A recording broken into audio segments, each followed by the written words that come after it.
O cancelamento são duas coisas. Primeiro, é um fenômeno de massa que o cara tá lá, mano, no meio Revolução Francesa. Tá arrancando a cabeça, arranca a cabeça. Meio que uma coisa que o Pondé fala sobre cancelamento, que é o que a gente vive hoje, é mais ou menos o que faziam na Idade Média, né?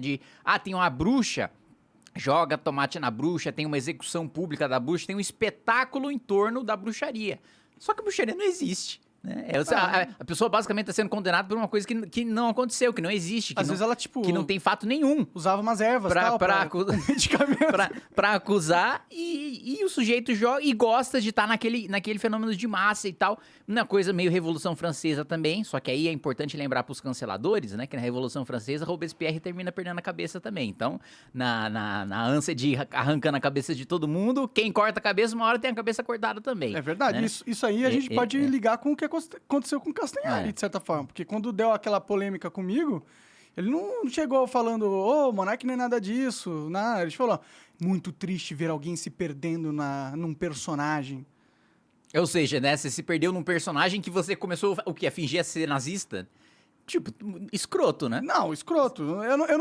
E ele, não só ele, mas a maioria desses criadores super influentes da mídia aí, eles gostam do cancelamento. Óbvio. Eles acham que eles estão salvando a humanidade. Nossa, se não existisse o cancelamento, meu Deus, o Monark poderia falar o que ele quer. Sim. Meu Deus, que horroroso seria isso. Sim. Quantas pessoas seriam prejudicadas? Tem esse sentimento de superioridade moral, né? Do cara, nossa, olha como eu sou superior, né? Olha como eu sou virtuoso, né? Puta, eu vou fazer um tweet aqui falando que você é contra o nazismo. Caralho, cara, como você é bom. Foda, hein? Porra! Você é contra o nazismo, você é a favor da democracia também? Sim, porra, matar errado, você defende direitos humanos, matar errado, caralho, você bebe água também todo dia, faz exercícios físicos, come salada. Puta que pariu, que cidadão exemplar que você é, hein? Uau, sinaliza isso muito pras outras pessoas. É assim, é uma hipocrisia do caralho, sabe? É o cara se vender, usar a destruição da vida de uma outra pessoa pra se vender como uma pessoa boa. Ou seja, ser escroto e desumanizar uma pessoa pra mostrar que você é humano. Sim. Isso aí é um fenômeno de massa de loucura, né? Tem esse ponto. E tem um outro ponto também de instrumento, de arma política. Do cara que quer utilizar aquilo pra destruir quem discorda dele. Verdade. Que é o caso do que eu tô vivendo na Câmara agora. Com certeza. Né? Pô, você, o Arthur? Na Câmara, o Arthur. Na Câmara tem um caso de um deputado que, cara, foi pego com 500 mil reais na mão. Vídeo do cara na mão falando, recebi esse dinheiro por fora. Ele falando com vídeo, mostrando a cara dele na mão. O processo de cassação dele tá parado e o meu tá andando. O seu tá andando? Tá, porque o presidente da Câmara quer. Porque o presidente da Câmara me odeia. Entendi. Olha lá, que mundo de bosta. Ou seja, pode ser, existe a possibilidade de ser cassado e ficar 8 anos sem direitos políticos, sem disputar a eleição, simplesmente porque... E o caso do Arthur, cara, no caso do Arthur foi mais bizarro ainda. Porque no caso do Arthur teve um paralelo, que é o sujeito que foi lá e apalpou a outra deputada no meio da sessão. Assediou a mina bêbado no meio da sessão. Não foi cassado.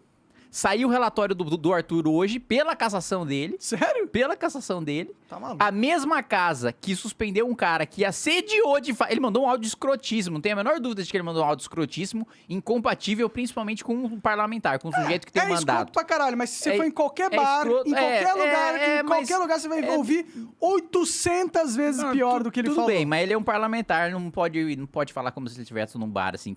Cara, eu discordo de você plenamente. Ele não tava falando num ambiente de parlamentar. Ele mandou um áudio pros amigos de futebol, pô. Mesmo assim, é inadequado. Beleza, tem uma punição, tem uma suspensão.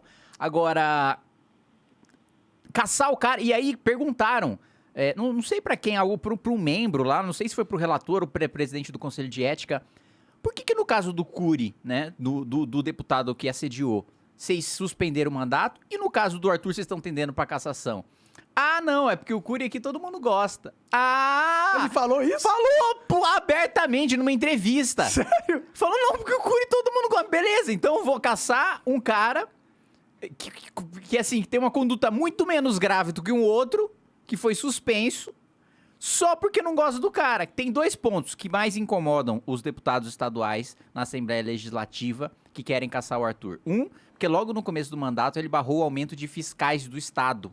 E ele barrou esse aumento, mostrando que muitos dos fiscais do estado tinham doado para a campanha dos deputados eleitos.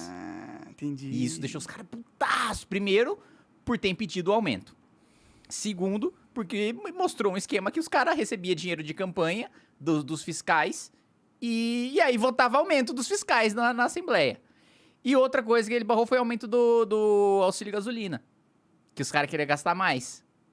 Isso que é isso que as pessoas precisam entender, né? O cancelamento como instrumento de destruição política não tem nada a ver com o que foi feito, com o que foi dito. Ou com a defesa do bem, né? É sobre quem é a pessoa. Se é um inimigo a ser destruído, beleza. Se não, não. Pegar o nosso caso, mais uma vez. Um monte de petista entrando, PT inteiro, todos os petistas assinaram lá um pedido pra me caçar no Conselho de Ética. Quantas vezes já não tive debate com o PT e tal? Todo mundo sabe, né? E os petistas vêm e me falam, né, no bastidor, porra, a gente não sabe que você é nazista, né? Mas, pô, a gente tem que fazer um... Tem que fazer o quê, caralho? Tem que me acusar falsamente aqui em público? Não, beleza, né? Da hora o pensamento de vocês. Mas, no próprio caso dos petistas, o Lula tem uma entrevista dizendo que admira Hitler. Pra revista verdade, Playboy. eu vi isso na Playboy, né? É verdade. Ele tem dizendo que admira Hitler. Ah, mas o que você admira no Hitler? Ah, a vontade dele de fazer as coisas, né? Tipo, porra! Peraí, eu que defendi que justamente ter acesso a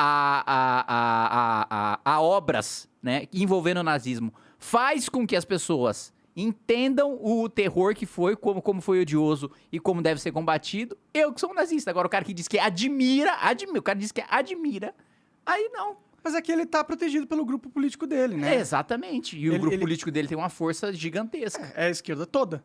Exatamente. São tipo, sei lá. É claro que a gente não tá falando de pessoas organizadas, mas pela rede de influência do Lula, a gente tá falando de uma defesa que tem repercussão, digamos assim, direta e indiretamente, em 100 milhões de pessoas.